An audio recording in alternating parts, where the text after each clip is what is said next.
Selamat pagi, siang, sore, malam, atau kapanpun kalian menonton video ini, dan salam sejahtera untuk kita semua. Seperti di video-video sebelumnya, saya menjelaskan tentang video kesejarahan. Nah, di video kali ini juga saya menjelaskan video tentang kesejarahan juga. Adapun video ini dibuat adalah untuk memenuhi tugas mata kuliah, yaitu Sejarah Indonesia 2. Selamat menyaksikan.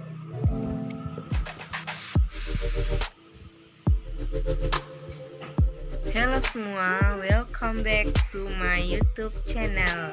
Nah, di video kali ini kita akan membahas tentang masa pergerakan nasional dan politik etis.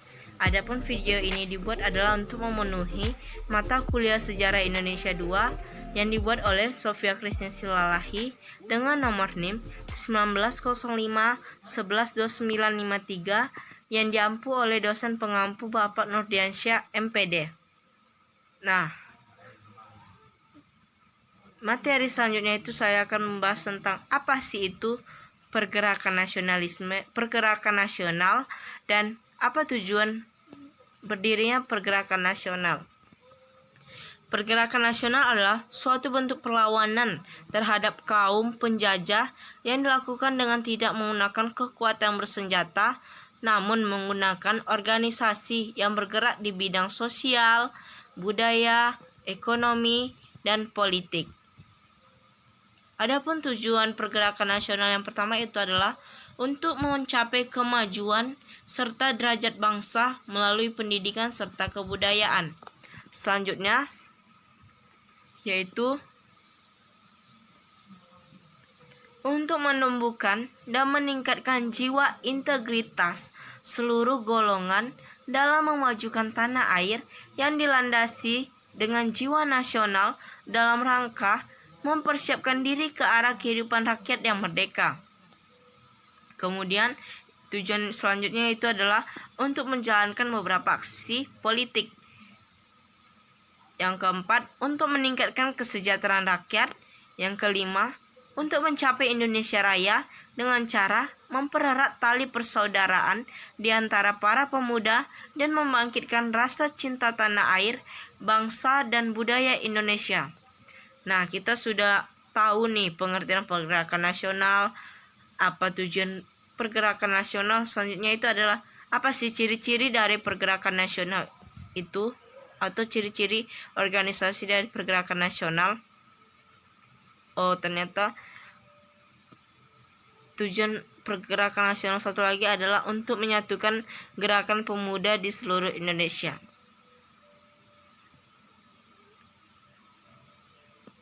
Adapun ciri-ciri pergerakan nasional yang pertama itu adalah anggotanya tidak didasarkan atas kelompok etnis atau suku tertentu, melainkan beberapa kelompok etnis. Selanjutnya itu adalah sebagian besar pemimpin pergerakan nasional berasal dari kalangan terdidik. Selanjutnya, organisasi-organisasi pergerakan nasional tersebut memiliki tujuan yang jelas. Yang keempat, organisasi pergerakan nasional memiliki paham kebangsaan atau nasionalisme. Selanjutnya kita akan membahas tentang tahap-tahap atau masa pergerakan nasional. Tahap pergerakan nasional itu dibagi menjadi 3 masa. Yang pertama itu adalah masa pembentukan. Masa pembentukan itu dimulai dari tahun 1908 hingga tahun 1942.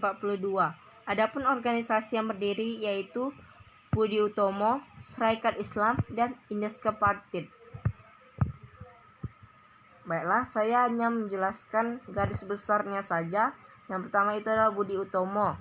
Budi Utomo didirikan oleh para pelajar Stovia di bawah pimpinan Dr. Sutomo pada tanggal 20 Mei 1908. Budi Utomo adalah organisasi pertama, maka pada tanggal 20 Mei ditetapkan sebagai Hari Kebangkitan Nasional. Yang kedua itu SI, Sarekat Islam. SI awalnya adalah SDI, Serikat Dagang Islam. Namun, ketika pemimpinan HS Cokroaminoto diubah menjadi Serikat Islam pada tahun 1912 yang berkedudukan di Surabaya. Yang ketiga itu adalah Indiska Partij.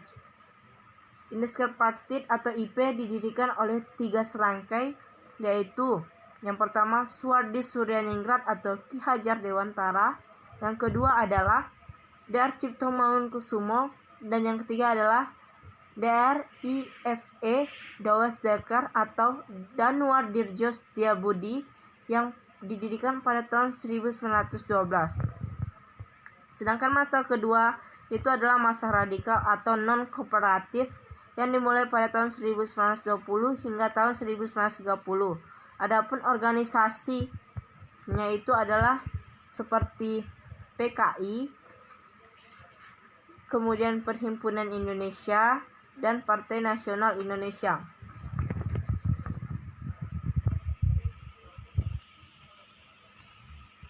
PKI atau Partai Komunis Indonesia itu terbentuk setelah Serikat Islam Merah memisahkan diri dari Serikat Islam. Kegiatan PKI diarahkan untuk mempertentangkan antar kelas dalam masyarakat, dengan kekuatan utamanya itu terletak pada golongan buruh. Selanjutnya itu adalah Perhimpunan Indonesia atau PI. PI ini saya akan menjelaskan lebih rincinya di materi selanjutnya, tetapi kali ini saya akan menjelaskannya secara garis besar dulu. Perhimpunan Indonesia atau PI itu didirikan oleh para mahasiswa Indonesia yang tengah menempuh studi di negeri Belanda. PI merupakan penjelmaan dari perkumpulan pelajar di Indonesia di negeri Belanda yang bernama Indiska Vereniging atau IVI pada tahun 1908. Kemudian pada tahun 1923 berubah menjadi Indonesisch Vereniging, dan pada tahun 1924 akhirnya menjadi Perhimpunan Indonesia. Selanjutnya itu Partai Nasional Indonesia, didirikan pada tanggal 4 Juli 1927 oleh sebuah studi klub di Bandung di bawah pimpinan oleh I.R. Soekarno. Sedangkan masa yang terakhir itu adalah masa moderat atau kooperatif yang dimulai pada tahun 1930 hingga tahun 1942. Adapun organisasi yang terbentuk yaitu Parindra, Partindo, dan GAPI. Selain itu, ada juga beberapa organisasi keagamaan dan organisasi pemuda yang berdiri.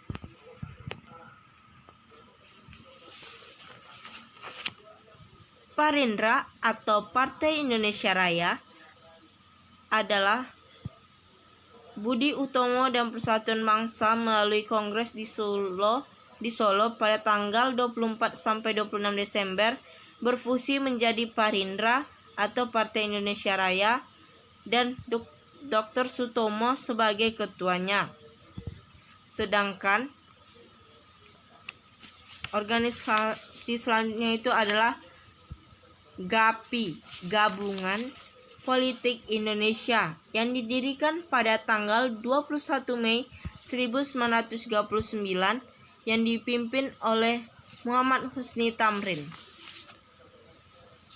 Selanjutnya saya akan membahas tentang Perhimpunan Indonesia atau PI. Adapun latar belakang terbentuknya organisasi PI itu adalah Perhimpunan Indonesia itu berawal dari didirikannya Indiska Vereniging tahun 1908 di Indonesia. Organisasi ini bersifat moderat, yang artinya selalu menghindari perilaku atau pengungkapan yang ekstrim.